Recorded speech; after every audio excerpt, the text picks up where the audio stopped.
হ্যাঁ, আজকে আমাদের 12ই রবিউল আউয়ালের 12তম দিবস।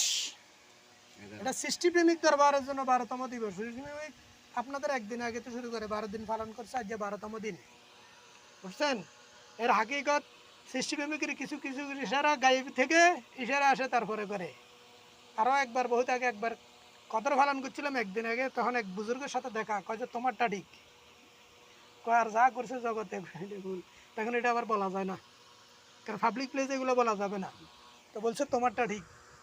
এখন আমার আগে দিন এসে যাবে আরও একজনও আমারই আসে, হেতেও আজকে 12তম দিন পালন করে। তো আমাদেরও সুবিধা হয়েছে যে আমরা পরের দিন কালি আবার জুলুসে যাইতে পারি। আমি তো সারা বছর চলবে। আর পরশুদিন আবার এটা বলছিলাম, ওই যে সালাম আসিল না, আমি মিলাদুন্নবী, আমার মূল মিলাদুন্নবীর পালন হলো পহেলা ফাল্গুন। কেন? রবিউল আউয়ালের বাংলা শব্দের অর্থ হলো বসন্তের শুরু। তো বাংলার বসন্ত শুরু কবে? পয়লা ফাল্গুন। এই জন্য হাকিকত বুঝতে হবে, কথা বেশি আর